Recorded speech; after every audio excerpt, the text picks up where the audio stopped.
पर ऐसे ऐसे क्वेश्चन होगा जैसे ऐसा लगता है सर मैं आपके पास और बैठ जाऊँ, मैं आपकी बात सुननी चाहता हूँ, ये मैग्नेटाइज है, ऐसा है। हाँ जी, हो शुरू करें? ओके। हाँ जी, अब छोटे छोटे केस और करेंगे। एक इमरजेंसी में आपको बता रहा हूँ। एक बच्चा मेरे पास आया asthma, he was suffering from asthma, छोटा बच्चा है और उसको इतना ज़्यादा तकलीफ हो रही है बच्चे को, बड़ा हफ रहा है जैसे अस्थमे में, मतलब इतना ज़्यादा ऐसे ऐसे सांस नहीं आ रहा उसको, पूरा स्टीरॉइड्स वगैरह भी ले रहा था। और ये सारा उसकी मम्मा मेरे पास लेकर आई, तो मैंने उससे पूछा कि क्या बस, अब बस हो गई है, अब कुछ ऐसा दे दो सांस आ जाएगा, अब बस हो गई है। ऐसा कितनी इमरजेंसी है। अब देखने में लगता है ना, क्योंकि मैं एक्टिंग कर रहा हूँ, जब आपके सामने पेशेंट वास्तव में होगा तो आपका भी फ्यूज उड़ जाएंगे देख के कि कैसे करूँ मैं ऐसी स्थिति में, कैसे पकड़ सकते हैं पेशेंट को, कैसे करना है। ये देखने की बात है, करने की बात जब आती है तब देखना। अब इसको थोड़ा सा समझ के देखो। अगर ऐसी स्थिति में आपके पास आ जाएगा कि हौसला करता है कोई आदमी कि अब इमरजेंसी ठीक करेंगे भाई, सहगल साहब की कृपा हुई है, ऐसे होती है। मैं बताता हूँ आपको, देखो वो पेशेंट ऐसे बोला था ना, इतना ऐसे तकलीफ में बता रहा था, मम्मा अम्मा आप क्यों इतना पैसा ख़राब कर रहे हो, आप इतना टाइम ख़राब कर रहे हो मेरे ऊपर, बहुत टाइम लग रहा है आपका। अच्छा अब तो बस हो गई है, अब कुछ ऐसा कुछ कर दो, कुछ टीका लगवा दो। मैंने उसके मुंह के अंदर एक डोज डाली, तो मैंने बोला कि आप 5-10 मिनट प्लीज़ वेट कीजिए। सर 10 मिनट बहुत ज़्यादा है, कोई छोटी सी और दवाई दे दूँगा, कुछ जल्दी ठीक हो जाए। माँ चलो 5 मिनट को कर लो। ठीक है, माँ बोलती ठीक है कर लेती। वो दुखी हो चुकी है ना, इतने दिनों से सांस ही नहीं आ रहा बच्चे को, स्टीरॉइड दे रहे हैं, सब कुछ कर रहे हैं, कुछ भी नेबुलाइज कर रहे हैं, तो भी पूरा। मैंने उसको डोज डाली, जस्ट 15 मिनट बच्चा चल के आया। क्या ब्रेक है, विज्ञान फॉर डॉक्टर सहगल कि उसने इतनी कृपा की है हम लोगों के ऊपर कि हम ऐसे ऐसे इतने गुंजलदार केसों में इतनी सरलता से निकल जाते हैं। ये सब उनका दिया हुआ है, उन्हीं का है, जी वरदान है हमारे लिए सच में। तो डिस्कंसल्ट, हाँ बात यह है कि हमें देखना नहीं आता। डिस्कंसल्टेड, हार चुका है, फेडअप है, हाथ खड़े हो गए हैं, ऐसा बोलते हैं। लेकिन जरूरी नहीं है कि यही भाषा यूज करें, आपको हर भाषा आनी चाहिए। भाषा भी नहीं, भाव करना चाहिए। कैसे कह रहे हैं, भाषा क्या आएगी आपको? जिसको हिंदी नहीं आती वो क्या करेगा, जिसको इंग्लिश नहीं आती वो क्या करेगा, जिसको मराठी नहीं आती वो क्या करेगा। पेशेंट तो कोई भी आ जाएगा, हर भाषा कैसे सीखोगे, वो नहीं पॉसिबल। किसी की भाषा में आप नहीं लिख सकते। जिसको इंग्लिश नहीं आती वो क्या करेगा भाई, इसका मतलब वो अच्छा डॉक्टर नहीं हो सकता? नहीं, वो हो सकता है। इसको भाव समझना है आपने, भाव को कैसे समझना। भाषा कोई भी हो, कोई जरूरत नहीं है। डिस्कंसर्टेड है वो, हार चुका है, फेडअप हो चुका है, हाथ खड़े हो चुके हैं, जितने मर्जी वर्जे बनाओ आप, बस आपको समझना आना चाहिए। आपके एरिया के हिसाब से, आपकी कंट्री के हिसाब से, आपके शहर के हिसाब से जो भाषा है वही भाषा आपको उसकी समझनी पड़ेगी, राइट। यूएसए से बना रहे हैं, उनको बोल दो कि रात को बात करेंगे। अगली बात सुनो ना, फिर ब्रोमियम निकल जाएगी, इग्निशिया आ जाएगी, है ना। ब्रोमियम में मॉरल सेंसिटिविटी नहीं है, ही सेंसिटिव टू मॉरल थिंग्स। मम्मा को क्या बोलते हैं, माता जी आप इतना पैसा मेरे पास खराब कर रही हैं, मेरे ऊपर इतना कमाई करती हो, आप इतना खराब हो रहा है, इतना हमारा पैसा लग रहा है, आपका टाइम लग रहा है, पूरा दिन आप स्कूल में भी पढ़ाती हो, मेरे साथ भी काम करती हो, इस चीज़ें मॉरल सेंसिटिविटी। उसको मैंने इसमें लिया था, disconcerted sensitive to moral impression, right. ये ब्रोमियम में मॉरल सेंसिटिविटी नहीं है, right. Sensitive to moral impression, और जस्ट विद इन 10 मिनट्स बच्चा ठीक हो गया। ऐसे ऐसे नाइस केस है, तो जोर से ताली बजा लो ना फिर। ये ताली डॉक्टर सहगल के लिए है, सच में हमारे गुरु डॉक्टर सहगल।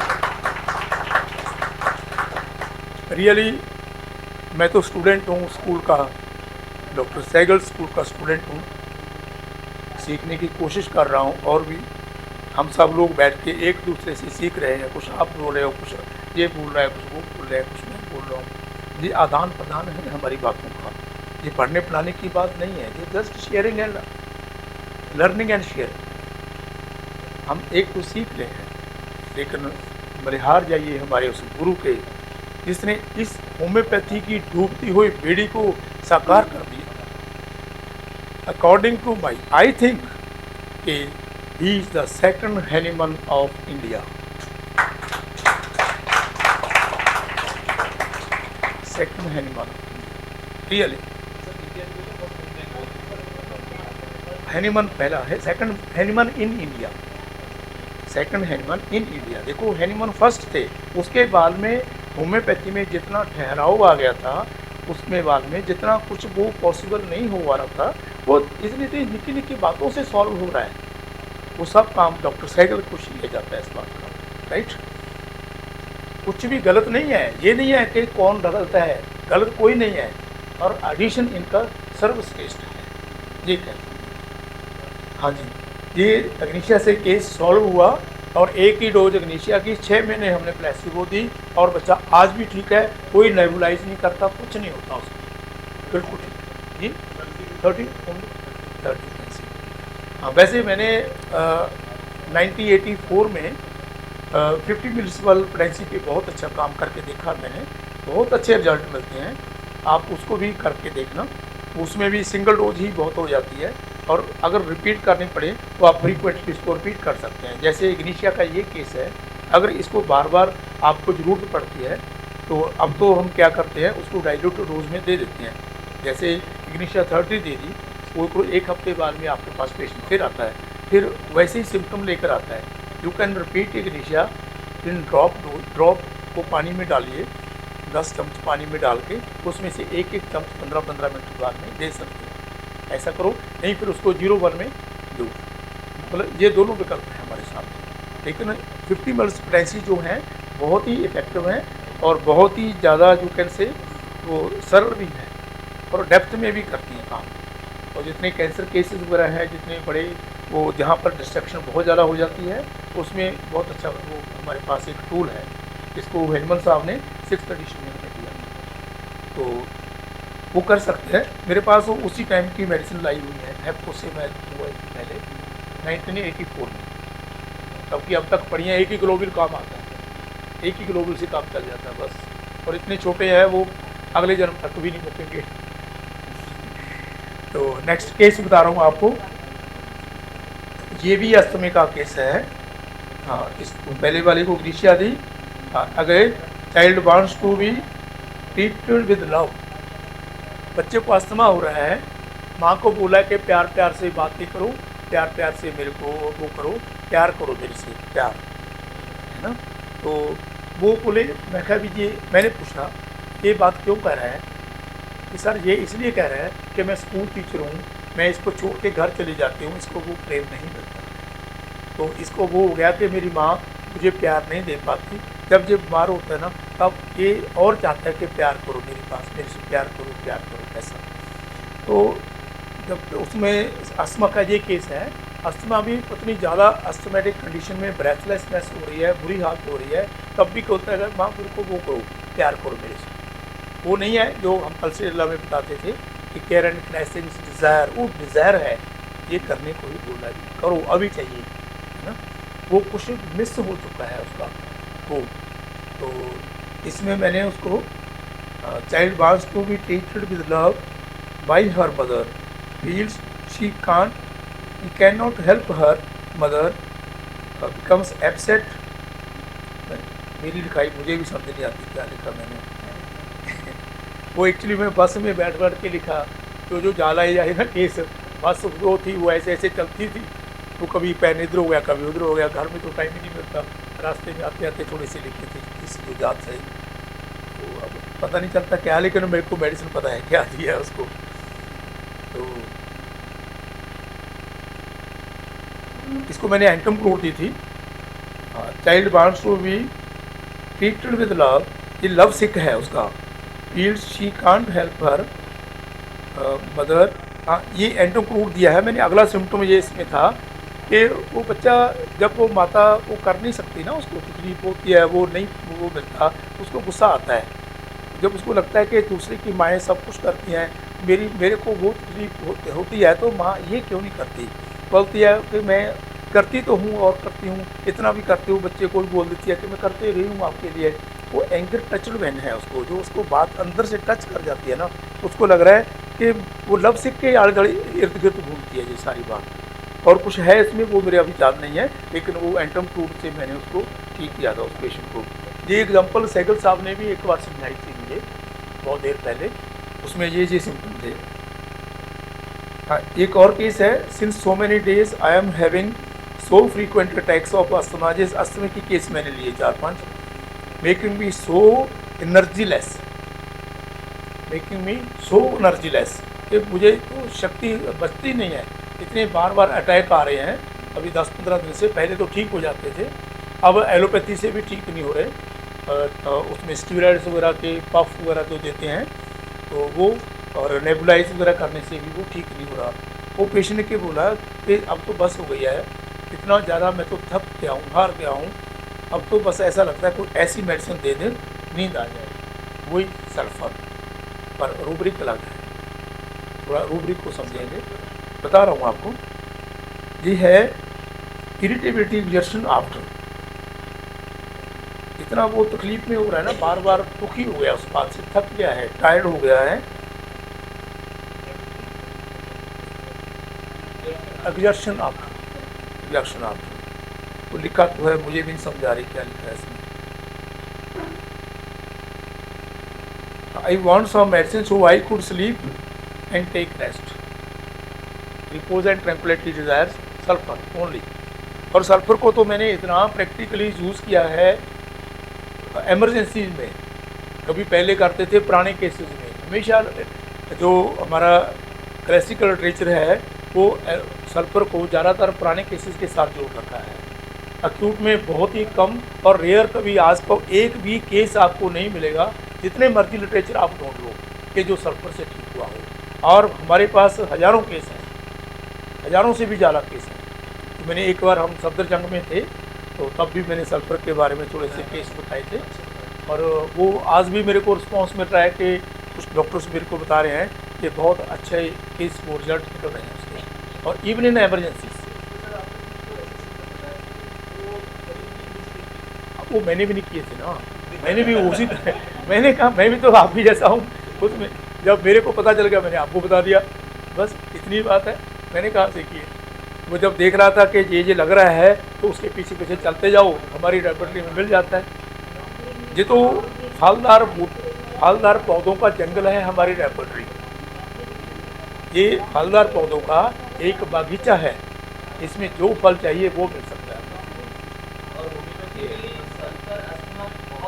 बहुत कम।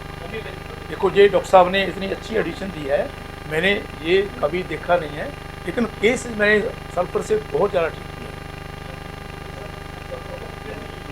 बहुत फ्रीक्वेंटली मैंने यूज़ किया है। इवन एक्यूट एमरजेंसी से मैं बात कर रहा हूँ, एक्यूट एमरजेंसी। कभी हम बात करेंगे एक्यूट एमरजेंसीज के बारे में कि कौन कौन से विकल्प हो सकते हैं और कौन कौन सी सिम्टोमेटोलॉजी उसमें आती हैं, और हमें रेडीमेड ऐसे ऐसे कैसे करना है, इधर उधर नहीं करना कभी। वही तो आएंगे ना, बहुत कुछ आएंगे, लेकिन ये डिस्कंसर्ट को भूल रहे थे आप। ऐसा भी आता है फिर जब बिल्कुल ही फेलियर हो जाता है, ऐसी इमरजेंसीज को कैसे टैकल करना है, हमारे पास ऐसे टूल्स हैं, तो ऐसे हो सकता है, बिल्कुल हो सकता है। प्लेटिना भी उसमें आएगी, कभी सोचा नहीं होगा। हाँ, ऐसा है, ठीक है। तो नेक्स्ट एक और केस है, हाँ नहीं बस यही है। हाँ, ये तो हमारे एमरजेंसी के केस हैं। अब हम, कितना टाइम बाकी है, अरे मेन काम तो रह ही गया बस। चलो, बहुत अच्छा केस करता हूँ मैं आपके साथ, मेरे को अच्छा लग रहा है। अब क्या करूँ मैं, बड़े केस पड़े हैं अभी। हाँ, एक मेरे पास केस में बहुत ज़्यादा है, क्या बताऊँ, चलो यही शुरू करते हैं। हाँ, एक बुजुर्ग हैं, 85 के हैं, और अ, हाँ जी, 85 के हैं बुज़ुर्ग और वो मेरे पास आए। उनको बहुत सीवियर हेडेक हो रहा था। इतना ज़्यादा हेडेक हो रहा था और 2 महीने से बहुत एलोपैथी ली और उनकी पोती स्टाफ नर्स है। उन्होंने बोली कि सर हमने एवरीथिंग वी हैव ट्राइड पर इनका पेन नहीं जा रहा। मैंने हॉस्पिटल में दिखाया, बड़े-बड़े हॉस्पिटल्स में दिखाया उसने, बीइंग ए नर्सिंग सिस्टर उनको सब ज्ञान था इसके बारे में, उन्होंने बहुत कुछ ट्राई किया। मैंने उसको पूछा कि बात क्या है? कि सर इनको 2011 में इनकी चोट लगी थी, गिर गए थे। उसके बाद में इसको हेडेक स्टार्ट हो गया, चक्कर आने शुरू हो गए। तो फिर डॉक्टर्स ने डायग्नोज़ किया कि इसके ब्रेन में एक क्लॉट बन गया है, ऑपरेट करना पड़ेगा। He was operated for that. Clot जो भी है उनको पता होगा इसका।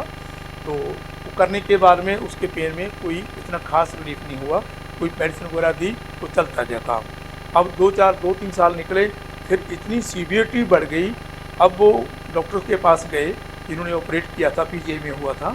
बोले कि भाई इसको तो अब इसका कोई वो नहीं है, या तो फिर से ऑपरेट करना पड़ेगा और क्लॉट वहाँ है नहीं है, डॉक्टर बोल रहे हैं। और मेरे को क्या लगा, देखो कई बार क्या होता है, आपकी इंट्यूशन, आपकी जजमेंट आपको बहुत कुछ बता जाती है। रियली बड़ा अच्छा केस है, मैं यही और 1-2 बाद में करेंगे और बैठ जाइए प्लीज़, कुछ भी हो जाए देखी जाएगी। अब ये पेशेंट जब मेरे पास आया, वेरी सीवियर हेडेक, एक 85 साल का आदमी ना जब रोता है ना, तो आप ये समझ लें कि वो अंदर से रो रहा है। इतनी मतलब तकलीफ उस आदमी को, बेचारे बुजुर्ग। मेरे को भी ये लगे कि मैं भी सेंसिटिव सा हो गया उस टाइम में। ऐसी बुरी हालत है बेचारे की, बहुत बदी हालत में वो आए।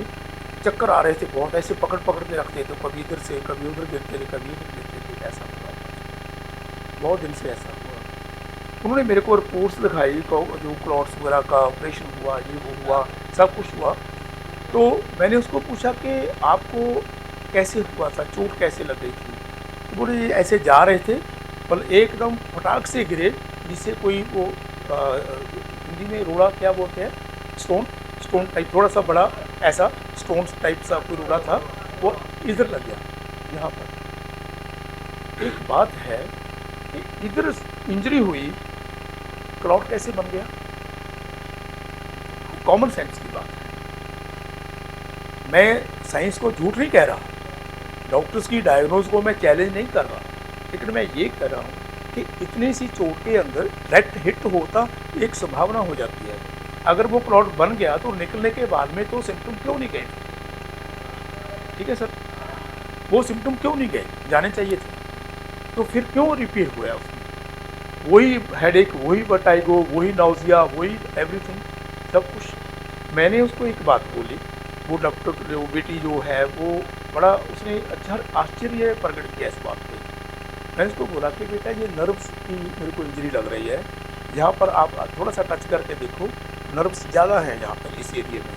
वो इधर से इतनी ज़्यादा गहरी चोट लगी, उसकी जो सेंसेशन इधर तक गई तो उसको हेडेक स्टार्ट हो गया और वो कंटिन्यूस चलता रहा। उसका पेन कम हो गया, बंद हो गया और वो पेशेंट को हेडेक स्टार्ट रह गया, चक्कर आने शुरू हुए। जब मेरे पास आया, ये हिस्ट्री थी जो पहले मैंने उससे बात की। तो अब ये डेट मैंने नहीं लिखी, किस दिन वो आया था, तो 2 महीने की बात है, 1.5 महीना हो गया उसको। हेड इंजरी थी 2011 में and was operated for a clot in the brain. Patient was complaining of severe pain at that time. After some time, pain had started again and taking allopathy medicines for some relief. तो मैंने उस patient को बड़ा simple से ही देखा, सब कुछ बातें हुई। जब काफ़ी देर बात होती रही तो मैंने इसको पूछा कि बुजुर्गों आप एक बात बताइए, अब आपको क्या हो रहा है, अब आपको क्या चाहिए? वो लड़की फिर बार पर बोली, सर इनका बीपी बढ़ रहा है, इनका है। बेटा तुम चुप हो जाओ प्लीज़, आप बाहर जाइए ज़रा। कई बारी अटेंडेंट्स इंटरप्ट करते हैं और इतनी इंटरप्शन हो जाती है कि आपको बहुत देर तक वो समझने में टाइम लग जाता है, तो वो लंबा चक्कर पड़ जाता है। तो मैंने उसको बाहर भेजा, तो पेशेंट ने क्या बताया, आप हैरान हो जाओगे। इतनी बड़ी बात बता रहा हूँ। इसका मतलब you are not attending me, this is sulphur starting.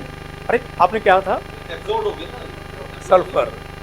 आप सल्फर लेके देखना एक बार। चलो सॉरी प्लीज़, ऐसी बात नहीं है, मजाक कर रहा हूँ आपसे। तो पेशेंट ने क्या बताया, डॉक्टर साहब अब ना मेरे को ना बस जल्दी से ठीक कर। कितनी बड़ी बात, कहाँ जाके ऐसे सॉल्व, बस जल्दी से ठीक कर दो। मैंने पंजाबी में भी लिखा है उसने क्या बोला, आपको अगर समझाया जाए तो, डॉक्टर साहब कितने कुछ दिन दवाई ठीक कर देगी, कितने के दिनों से दवाई ठीक कर दूंगी, मतलब हिंदी में कब तक ठीक हो जाऊंगा या कितने दिन में ठीक कर देगी। ठीक होना चाहिए, पैसे पूछा नहीं, कोई गल नहीं। पेशेंट ने बोला बस ठीक कर दो, पैसे की कोई बात नहीं है, और कितने दिन में ठीक कर देगी। जो सिर की तकलीफ होंगी है ना मैनू, बस फिर तो ऐ लगता भी तेरे नो तो मर ही जावा परे। ये पंजाबी में उसने बोला। तो मैंने उसको लिया, एल desire to fast, light desire for vision of, और anguish weeping with, anguish weeping with, बड़ी सिंपल सी बात। तो बहुत मैंने उसको बेलाडोना 30 दी, कमाल की बात है। Weekend for sir Sehgal sir, belladonna से पूरी होम्योपैथी को उतार दिया। अरे कमाल की बात है। कभी सोचा था आपने कि बेलाडोना इतने बड़े केसेस को, फिर अब देखिए क्या हो रहा है। अब बता रहा हूँ आपको, बड़ी इंटरेस्टिंग बात है। कैसे हुआ, फॉलोअप भी चाहिए ना, देखना कैसे है उसको। आगे दवाई तो दे दी। पेशेंट अगले दिन आया, बोला कि सर ठीक है, हेडेक तो कम हो गया है। अरे आराम से बैठे बातें कर रहा था, चक्कर भी कम हो गए हैं, 4-5 दिन की बात में बताया था मैंने, और कम हो गए हैं। और सर बड़ी अच्छी बात है, आप समझ लो थोड़ा ध्यान से, सर बहुत ज़बरदस्त पेन हो रहा है इधर मेरे को, ये तो कभी हुआ ही नहीं था। क्या हो गया, अब क्या हुआ, वो सप्रेशन हुई, पेन किलर दिए, ऊपर हुई बीमारी अपवर्ड, जब ठीक होती है तो बीमारी डाउनवर्ड आती है, जब बीमारी अपवर्ड जाती है तो बीमारी गलत होती है, सप्रेशन होती है। इस बात को समझना बहुत ज़रूरी है। तो उन पेन ज़बरदस्त हुआ, और सब अब हेडेक तो ठीक हो गया, चक्कर भी ठीक हो गए, यार इसका क्या करूँ, ये अलग सी बीमारी आ गई है, बहुत पेन हो रहा है, और मुंह खुल नहीं रहा, यहाँ पर सूजन आ गई, यहाँ पर सूजन आ गई, मुंह में पूरे छाले भर गए। कमाल की बात। मैं कहा सर नींद कैसी, आप नींद ठीक आ रही है, पेशेंट आपका ठीक हो रहा है, हेड से नीचे को आ गया, पहले ऊपर को जा रहा था। According to Hering law, head to downwards, from the most important organ to lesser important organ, head से नीचे को आया, राइट। तो वो क्या हुआ, उसके बाद में इतना वो soreness of mouth I, ulcers हुए वहाँ पे, और खाना खाना बंद हो गया। और वो नर्स साहब बोल रही है कि सर ये तो ख़राब हो गया काम। मैं कहा गुड़िया अब तुम अपना दिमाग नहीं लगाएगी, जो आपने नर्सिंग किया मैंने तो वो की नहीं। आप एलोपैथी के हिसाब से मत सोचिए, अगर मेरे को देना है तो मेरे पास कम से कम 10 दिन रुक जाइए, फिर जहाँ मर्जी ले जाओ।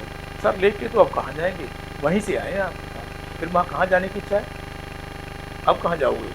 पीजीआई से तो आ गए आप, और भी मेडिसिन ले ली, कोई हॉस्पिटल नहीं छोड़ा इधर गिर्द में। तो फिर उसके पापा भी मेरे साथ में आए थे, उसकी वीडियो रिकॉर्डिंग है मेरे पास, कभी लेकर आऊँगा, उसमें पड़ी हुई है। तो बोला कि सर भी है, मैं कोई बात नहीं, मैंने उसको और साइकिल लेकर भी बताया, तो 4-5 दिन के बाद आया कि सर पेन कम हो गया। अब तो यही पेन बचा है, देखो फिर जहाँ हेरिंग लॉ लागू हो रहा है, जो उसकी रैपिड पेन इधर को जा रहा था वो नीचे सेंट्रलाइज, राइट। इसका मतलब वो इंजरी का इफेक्ट इतने सालों के बाद में अब भी वहाँ पर। सर एक क्लियर कर, ये जो सेंटर का कॉन्सेप्ट है उसके बारे में आप लोग क्लियर हैं, what do you mean by centre of problem.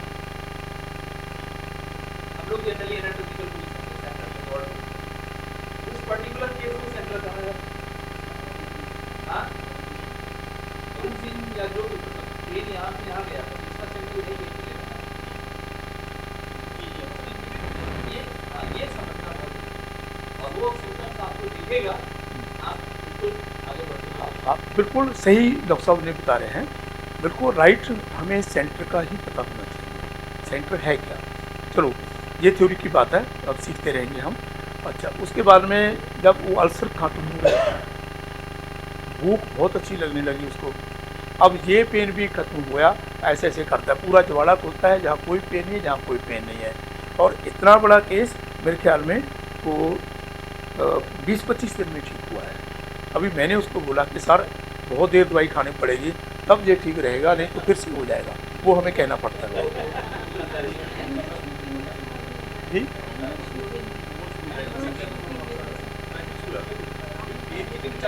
अब एक और केस करते हैं ना, बड़े थोड़ा सा और करते हैं ना। एंगुश बीपिंग पे रो रहे थे ना बहुत ज़्यादा, इससे ऐसा तो मर ही जाऊँ ना, इतना दर्द हो रहा है।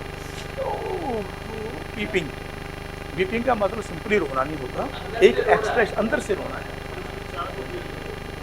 हाँ, carry desire to fast, light desire for, और anguish weeping with talking visions of, ये भी था उसमें, टॉकिंग विजन्स ऑफ। पैसा जितना मर्जी लग जाए पर ठीक होना चाहिए, पैसा लग जाए ठीक होना चाहिए, ये बिजनेस टॉक्स है, राइट। उसको भूलेंगे नहीं, कब छोड़ना नहीं है।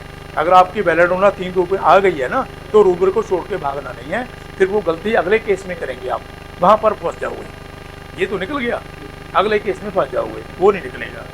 अच्छा, एक छोटा सा और केस करते हैं, बहुत अच्छे। मैं तो कम से कम चाह रहा था आपसे साथ आज 20-25 केस शेयर करूँ, अब 2 से पूछा जी। अभी आप सलाह कर लीजिए, मेरे को कोई दिक्कत नहीं। हाँ, वो आगे करना है ना,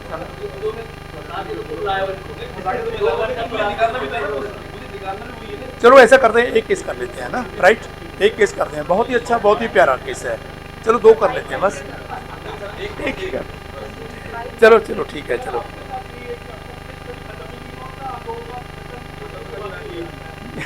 अरे बहुत कुछ पड़ा यार, क्या करूँ मैं, टाइम बहुत कम है ना, सॉरी, बहुत कुछ करने वाला है तो मैं अभी कुछ नहीं कर सकता था। हाँ, एक छोटा सा केस करता हूँ मैं। पेशेंट का नाम है आनवी, आनवी, AANY नाम है। चलो नाम नोट नहीं करना किसी को, चलो कोई बात नहीं, हो जाए। वो उसके हस्बैंड मेरे पास आए अपनी वाइफ को लेकर के, गुड़िया को, तो बोले कि sir we want male child, हमें, मेरे पास 2 गुड़िया है पहले, और अभी हमें बच्चा चाहिए, और मेल के लिए हम ट्राई कर रहे हैं कि बच्चा, I am not, you can, I can't give to guarantee कि मेल ही चाइल्ड होगा, ये कोई हमारे पास ऐसा कुछ नहीं है। चाइल्ड हो सकता है, अगर आपकी वाइफ में कोई डिफ़िकल्टी है, देन उसकी सेहत ठीक हो जाएगी, उसका सिस्टम सही वर्क करेगा, तो बच्चा हो जाएगा, कोई प्रॉब्लम नहीं है। तो बोले, वो ले आया उसको। मैंने उसको बोला कि बेटा क्या दिक्कत है आपको, मेडिसिन किस बात की दूँ, बच्चा होने की दवाई तो हमारे पास होती नहीं है, कोई प्रॉब्लम है तो दे देता हूँ, प्रॉब्लम ठीक हो जाएगी, बच्चा हो जाएगा, ऐसा तो हो सकता है। वो चुपचाप बैठी रही। वो बोला, साथ में बैठा था, तो बोला सर ये ना, मैं तो मुश्किल से पकड़ के लेकर आया हूँ। अरे बच्चा है, इसको पैदा करना है, तो मुश्किल से क्यों पकड़ के लेकर आया है इसको। फिर मैंने सोचा, हाँ बेटा तुम ही बताओ भी बात क्या है। सर बात ये है कि 2 बच्चियाँ हैं पहले, ये तो बोलते रहे बेटा बेटा बेटा बेटा, तो पालना तो मुझे पड़ेगा ना, ये तो भाग जाता है, कुछ नहीं करता काम घर का, तो सारा कुछ मुझे करना पड़ेगा। उसी बात की मेरे को चिंता हो रही है। तभी मेरे को ये कहते कहते इतने साल हो गए इसको, 3 साल से कह रहे हैं, मैं इसको टाल रही थी कि भाई मैं, मेरी मतलब मैं नहीं चाहती और मेरे से पॉसिबल नहीं हो पाएगा। फिर अब क्या होगी, अब क्या करूँ, तो पीछे ही नहीं छोड़ रहा, तो मैंने सोच लिया आपकी मर्जी जो करती, अब मेरे में जान ही नहीं है, जब क्या करूँगी, कैसे बच्चों को संभालूँगी। ये मैंने मेडिसिन दी उसको, अरे मिरेकल्स रिजल्ट मिला उसका। जब वो 1 हफ्ते के बाद आई, 1 हफ्ते इतना अच्छा चेहरा उसका, अरे बिल्कुल चमकने लगा, कमाल हो गई। मैं कहा गुड़िया कैसे हो। सर वेरी वेल, बहुत अच्छी हो, अब तो काम भी पूरा करती हूँ, अब पूरा अच्छी सेहत है, भूख लगती है, नींद आ रही है, और बच्चा बुच्चा तो जब होगा देखी जाएगी, अभी नहीं होगा कुछ, अभी बताऊँगा आपको अगर पूरा केस कंप्लीट हो गया। लेकिन प्रेग्नेंट हो गई है वो लड़की। पता नहीं क्या होगा, मेल होगा या फीमेल होगा, ये तो पता नहीं है। और एक और बात कहूँ, होगा ही मेल, ये देख लेना आपने, क्योंकि हमने सेंटर को ट्रीट कर दिया, जो उसको चाहिए वही होगा, वही होगा। देख लेना आप, मेरे को लग रहा है ऐसा ही होगा। मैंने बहुत से केस ठीक किए ऐसे।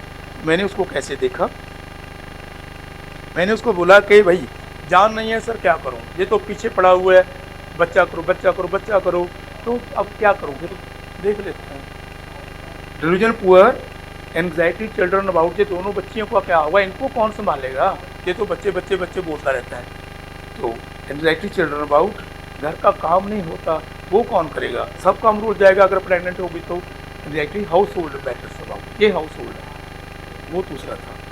तो सबसे आगे जो अच्छा रूब्रिक है, undertake things opposite to intention, उसकी बात मान के प्रेग्नेंट होने को मान गई है, अंदर से मन नहीं मानता, अंदर से वही मतलब है। अब यही क्वेश्चन मैंने उसको 15-20 दिन के बाद में किया कि अब कैसे लग रहा है सर, अब लग रहा है कि कोई बात नहीं, ये इनकी बात भी जेन्युइन है, तो मैं अंदर से चाहने लगी अपना पेशेंट ठीक हो गया। Right ji, undertake things opposite to intention.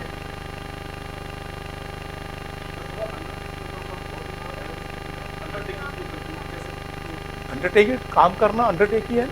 मैं बोलूं कि आप अपने डॉक्टर धीमन, ये बात तुमने इतने बजे काम करना है, करना, बोले कैसे, अरे भाई करना है, फिर तुम करने लगे, अंडरटेक हो गए। छोटी सी बात, बड़ी सिंपल सिंपल बातें हैं। हम इन बातों को ना बहुत ही सरलता से समझेंगे तब ये काम आएंगे। ये ऐसे तो फिर रेपटरी में ही पड़े रहेंगे, मीनिंग ही ढूंढते रहेंगे, ऐसा कुछ नहीं। सीपिया, हाँ,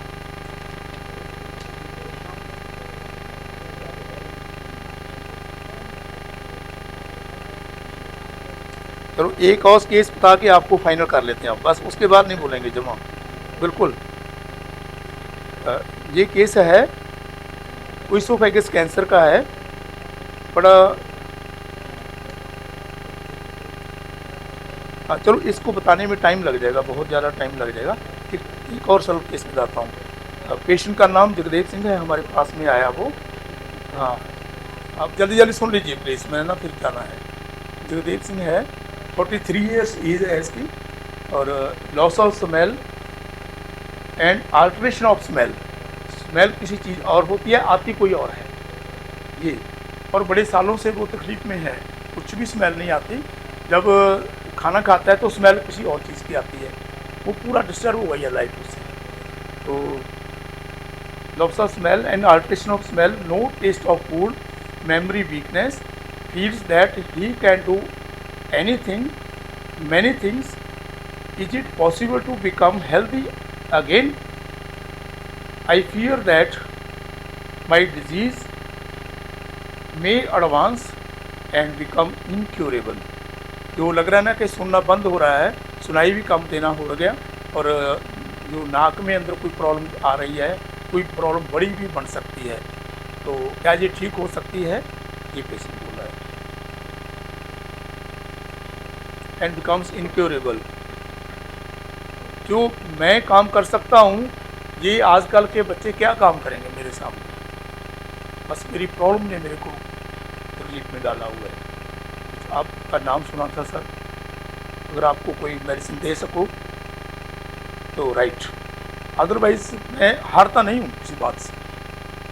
वो अच्छा काम करने वाला है, कुछ शटर वगैरह होते हैं ना जो दुकानों में लगे होते हैं शटर, वो उसका काम करते हैं कंपनी में, अच्छा काम है। तो मैंने उसको मेडिसिन दी, ईगोटिज्म लिया उसका, डिल्यूजन वेल्थ, लाइट जैरबार, fear disease of impending incurable, ये लिया। और बड़ा इतना कमाल हुआ सच में, है जी, fear disease of impending incurable, ये बड़ी आम बातें हैं, कुछ नहीं इसमें लिखने का क्या है, ये तो बड़ी सिंपल सी बातें हैं, तो थोड़ा सा समझ लो बस, और क्या रेपटी में देख लेना मिल जाएगा, है ना। तो उसको मैंने एक क्राइटेरिया कर्व दिया, क्राइटेरिया कर्व 30 देने के बाद में 10 दिन के बाद पेशेंट को बुलाया, उस पेशेंट ने बोला कि सर हल्की सी स्मेल आनी शुरू हो गई है। तो बात है, इतने बड़े ENTs के पास में गया, कोई बोला कि तुम्हारा नाक टेढ़ा है, कोई बोला तुम्हारी जीभ टेढ़ी हो गया, कोई बोला तुम्हारा कान खराब हो गया, कोई कुछ हो गया, कुछ भी नहीं हुआ। बहुत कुछ ठीक। और 10 दिन के बाद में हल्का सा बोला कि स्मेल आनी शुरू हो गई है। और उसके बाद फिर साइक्लिक, उसके बाद में ये कब क्यों हुआ था, कोरोना वैक्सीनेशन के बाद। कोरोना का वैक्सीनेशन हुआ, उसके बाद ये सारी चीज़ें कोरोना से गिफ्ट मिली उसको, वैक्सीनेशन की गिफ्ट थी उसके लिए। ये सुनना भी बंद, सूंघना भी बंद, और ये सब चीज़ें, टेस्ट भी खत्म, सब चीज़ें खत्म हो गई। ये सब चीज़ें आदमी के पास नहीं होती तो जस्ट लाइक डेड बॉडी, पूरा जीवन खराब हो गया। इसको कुछ ना खाने में, ना सूंघने में, ना सुनने में, क्या रह गया इतनी छोटी उम्र में।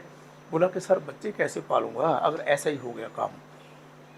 तो ये सब काम उसमें आया। क्लियरिया कार्ब देने के बाद में अभी उस पेशेंट को 3 महीने हो गए हैं, अब उसकी स्मेल 70% क्लियर हो गई है, जो इतने सालों में चल रही थी।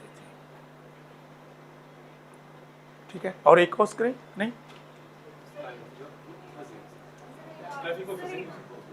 है, ट्रैफिक में फंस जाएंगे। कितना टाइम हो गया? 5 मिनट, चलो 5 मिनट में कर देता हूँ बस, इससे ज़्यादा नहीं करूँगा फिर।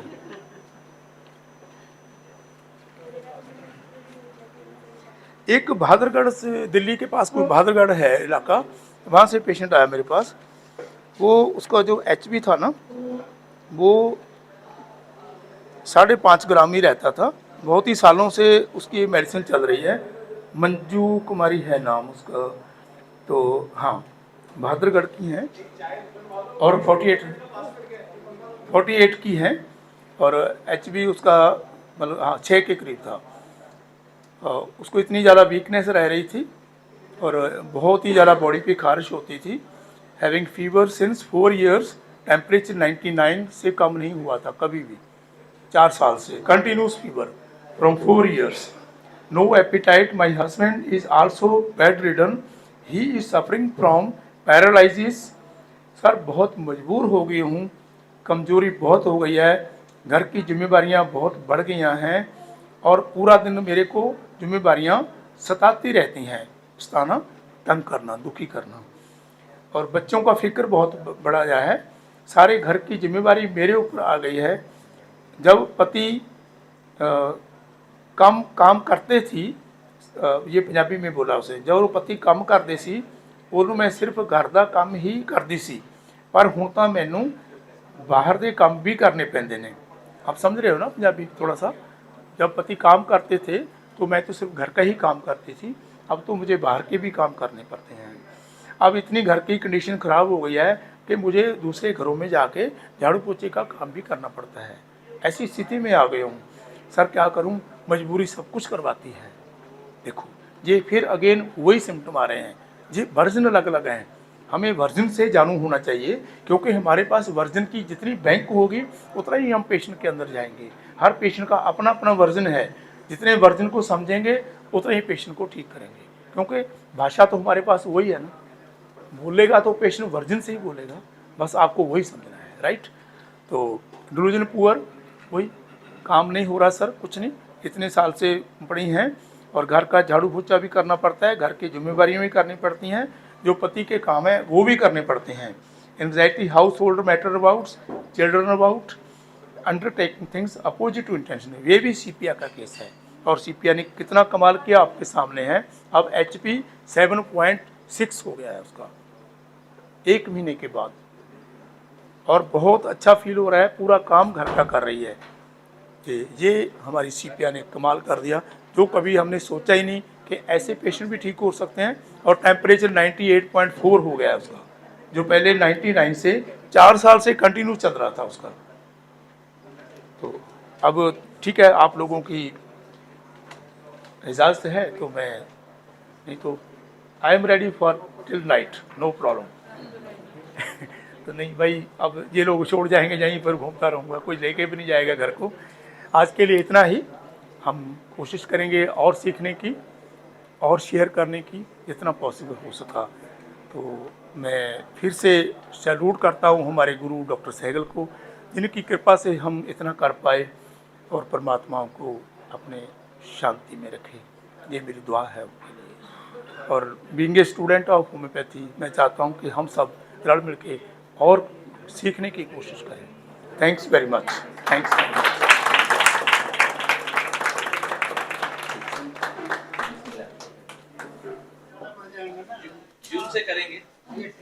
और मतलब Zoom पे भी these will be paid classes.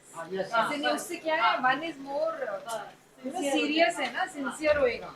Doctor ऐसा है कि मेरा पेट का मन नहीं है, नहीं मैंने जैसे ये आज तक कभी सोचा नहीं है नहीं कि एजुकेशन का एक भी रुपया नहीं हम लेंगे, कुछ भी नहीं। आपका मन है तो हम करने को तैयार हैं।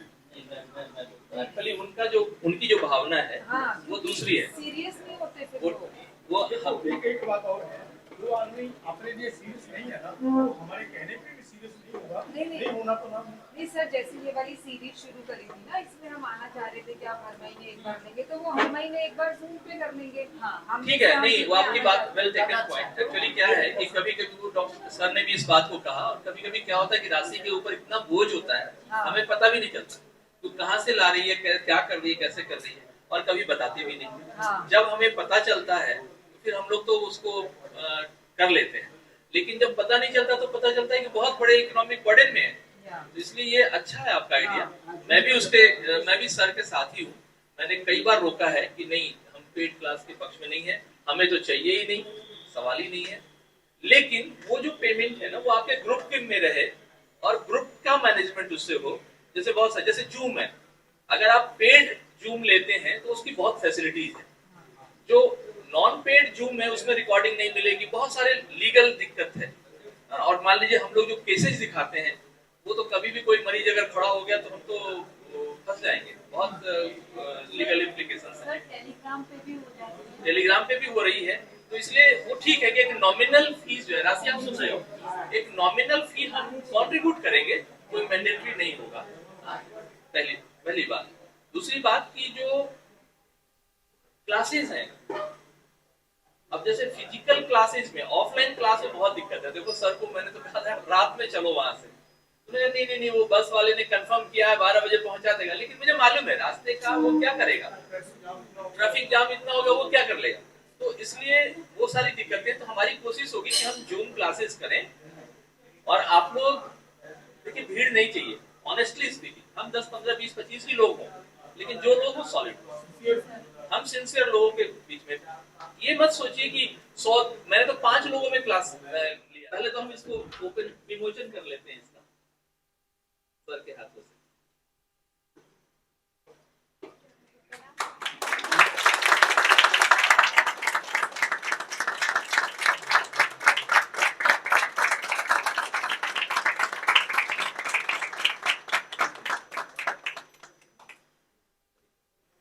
कोरोना के दौरान तो बहुत सारे कॉन्टेम्पररी इश्यूज हैं, उसमें होम्योपैथी भी है, उसमें बहुत सारी चीजें हैं। हेल्थ पॉलिटिक्स जो है, पब्लिक हेल्थ की पूरी पॉलिटिक्स पर यह किताब है, और इस किताब में मैंने उन सारे पहलू को लिखा है जो हर होम्योपैथ को समझना चाहिए। अगर आपके अंदर लीडरशिप की टेंडेंसी है तो, अगर आप एक सिंपल प्रैक्टिशनर तो फिर आपको इसकी जरूरत नहीं। मेरा 2 रिक्वेस्ट है, तो बहुत जरूरी है सर। हाँ, मेरा 2 रिक्वेस्ट है। अगर आपको इसकी जरूरत नहीं है तो बिल्कुल इसको मत पढ़िएगा, टाइम वेस्ट मत कीजिएगा। अगर जरूरी है तो जरूर पढ़िएगा। और मेरी तरफ से कॉम्प्लीमेंट्री है, आप हमारे ग्रुप में जो कोऑर्डिनेट कर रही हैं राशि, इनको बता दीजिएगा, और किताब पहुंचाने की जिम्मेवारी हमारी है, डाक पोस्ट से भेजेंगे। अभी मेरी तरफ से एक बात है कि मैं कहता हूँ कि आप सब लोग जरूर पढ़िएगा, क्योंकि इसमें वो चीजें हैं जो हमें प्रैक्टिस के साथ साथ आनी चाहिए। सिंपली मेडिसिन देना, काम करना, पेशेंट ठीक करना, उसके साथ साथ जो हमारे दिक्कतें आती हैं उनको भी हमें समझना पड़ेगा। ये बहुत कृपा की है सर ने, जिन्हें अपनी इतनी बिजी प्रैक्टिस में ये वक्त निकाल करके हम लोगों के इतना अच्छा वीडियो तैयार किया है, इस नोट्स वेस्ट करना है। तो हम जरूर पढ़ेंगे और हम सब लोग पढ़ेंगे। मुझे तो जरूर, मेरे को मेरी कॉपी मुझे दे, आप ही की कॉपी है, इसलिए 2 कॉपी इसमें बना के दी है, ताकि 1 हफ्ते में सारी कॉपी आएगी। ये मैं सेल्फिश हूँ, पूरा मैं और इसमें कोशिश ये की है कि होम्योपैथिक रिसर्च में जो दिक्कतें आती हैं वो भी आपको इसमें दिखेंगी। हम लोगों ने बड़ी कोशिश की कैसे, और ये काम आपको करना पड़ेगा। देखिए, हमने अपने सेशन में आपसे रिक्वेस्ट किया था कि आप वॉलंटियर कीजिए, आप आइए इसमें, और अगर आप आएंगे तो होम्योपैथी को हम एक अलग लेवल पे लेके जाएंगे। आप देखिए जो एक्सपीरियंस है, अब हम नहीं क्लेम कर सकते बाबा रामदेव की तरह कि हम लड़का ही पैदा करवाते, हम ये क्लेम नहीं कर रहे, लेकिन साइंस ऐसा है कि वो डिजायर्ड रिजल्ट देता है। और उसका क्लू हमारे मास्टर्स ने हमें दिया कि अगर लॉ ऑफ क्योर को फॉलो कर रहा है तो रिजल्ट आएगा ही आएगा। अभी हमारे साथी राकेश जी हैं, वो कहेंगे यार मेरे पे तो तुम्हारी दवाई काम नहीं करती, और मेरी क्यों, इतने मास्टर्स हैं सबको ट्राई कर लिया इन्होंने। ऐसा होता है। आपसे मैं चाहूंगा कि आप मदद कीजिए। इसके बाद हम लोग 2-3 प्रोजेक्ट पे काम कर रहे हैं, उसमें आप लोग जुड़िए, और हमारा आपका तो ऐसा साथ हो गया है कि हम लोग मिलकर इस काम को बढ़ाएंगे, रिसर्च भी करेंगे, पढ़ेंगे भी, सीखेंगे भी और सिखाएंगे भी। मैं चाहूंगा कि पुरी साहब हैं, बुला दीजिए जरा। जो हमारे दोस्त हैं जिनका ये होटल है, मैं उनको थैंक्स करूंगा आप सबकी तरफ से, क्योंकि उन्होंने प्रॉमिस किया है कि वो इसको बिल्कुल पैक करवा देंगे। ये पहला यहाँ है जो है। होगा ना कि ये लास्ट है या फिर होगा ये नहीं, वो अभी यहाँ पे उसको ऑफलाइन ही चाहिए, ऑफलाइन ही मजा आता है। आइए सर, पुलिस सर आइए, ऑफलाइन तो बहुत आइए। हमारे मित्र हैं और हम लोग बहुत 20-25 साल से जब राशि ने कहा कि हमें दिल्ली में सर कहाँ सेमिनार कैसे करें, तो आपको मैंने कहा आपके 2 होटल्स हैं, एक और भी है, यहाँ भी है, ये वाली जगह इन्होंने कही कि हम फिलहाल ये कर देते हैं, और आपने खुद ही कहा है कि हम इसको एक कॉम्पैक्ट फोल्डेबल पैक के साथ जोड़ देंगे, तो हम 25, 30, 40 लोगों का सेमिनार यहाँ कभी भी कर सकते हैं। मैं आपका बहुत आप सब की तरफ से थैंक्स करता हूँ कि हमारे नॉमिनल खर्चे पर भी आपने हमारा सेमिनार करवा दिया, और हमारी दोस्ती अलग है, लेकिन उसके बावजूद भी आप समाज के लिए बहुत कुछ करते हैं, तो सर आपको बहुत बहुत धन्यवाद, और आप लोगों का भी बहुत बहुत धन्यवाद। मुझे लगता है कि काफी देर तक सुबह 10 बजे से लोग आ गए थे यहाँ, और आपके मन में कोई भी सवाल हो, क्वेश्चन हो, ग्रुप पे कीजिए, ग्रुप पे हम लोग आंसर करें। जितना वर्चुअल हो उतना ही हम ऑफलाइन हो, जितने ऑनलाइन है उतने ऑफलाइन पे है ही। इसी पे भेजिए सर, होम्योपैथी से आप कोई बात नहीं आ जाएगी। भारत सरकार से आपको क्या उम्मीदें हैं होम्योपैथी के लिए? उम्मीदें हैं जहाँ इच्छा है। उम्मीद तो मैं तब कर सकूंगा अगर मैंने कोई इच्छा रखी हो। मेरी इच्छा है, मेरी उम्मीद है कि भारत सरकार अगर होम्योपैथी को बढ़ावा दे, इसके अच्छे कॉलेज होने चाहिए, गवर्नमेंट कॉलेज हों, यूनिवर्सिटीज़ हों, और जो बच्चे वहाँ से पास होकर के जाते हैं उनको गवर्नमेंट जॉब होनी चाहिए, और हॉस्पिटल होने चाहिए जहाँ पर होम्योपैथी की एक अपनी पर्सनल रिकॉग्निशन होनी चाहिए। क्योंकि हमने अपने प्रैक्टिस में देखा है कि हम एक्यूट केसेस में भी, एमरजेंसी में भी और फैटल डिजीज़ में भी हमें होम्योपैथी से कामयाबी हासिल कर रहे हैं। कि मैं चाहता हूँ कि ये चीज़ पूरे आगे तक फैले और हर हमारे पेशेंट इसका एंजॉय कर सकें, इसके लाभान्वित हो सकें, और हमारे डॉक्टर सारे इकट्ठे होकर इसको काम कर सकें। लेकिन गवर्नमेंट की हमारे लिए कोऑपरेशन चाहिए। कोऑपरेशन इस रूप में कि गवर्नमेंट फैसिलिटी दे, हमें सीखने की कॉलेजेस होने चाहिए, ये सब चीज़ें। आपको लगता है कि एलोपैथी के मुताबिक हमारा जैसे देश गरीब देश माना जाता है, तो ये होम्योपैथी गरीब लोगों के लिए वरदान?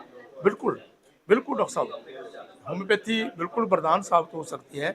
आपको मैंने बताया कि जैसे डेंगू वगैरह में हम कैसा करते हैं, हम थोड़े से पैसों में उस पेशेंट को ठीक कर सकते हैं जिसका एलोपैथी वाले कम से कम 1-1 लाख रुपया खर्चा निश्चित कर देते हैं, और वहाँ पर भी जाके कई बार दिक्कतें आ जाती हैं। तो होम्योपैथी इतनी अच्छी साइंस है, इसमें हर केस का पूरा समाधान होने की संभावना बनी है। आप जैसे पंजाब में प्रैक्टिस करते हैं जी, और वहाँ नशा काफ़ी जो है यूथ के अंदर काफ़ी नशे का एक हो रहता है, तो आपकी प्रैक्टिस के दौरान आपने क्या पाया?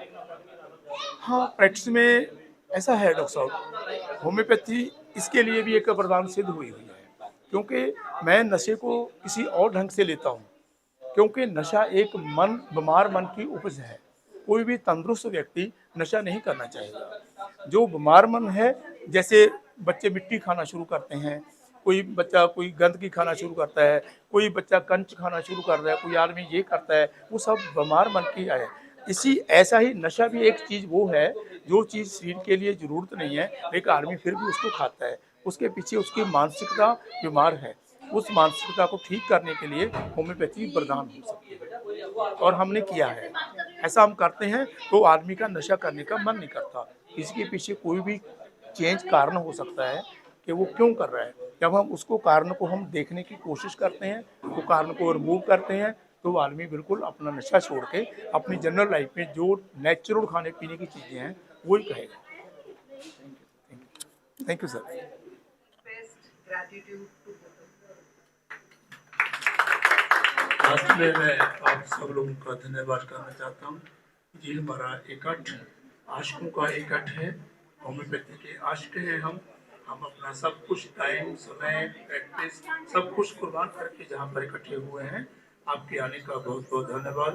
आप सब लोगों ने कोऑपरेट किया। सीखने के मंच को हमारे गुरुजी की प्रथा को आगे बढ़ाने के लिए आपके सहयोग के लिए धन्यवाद। Thank you.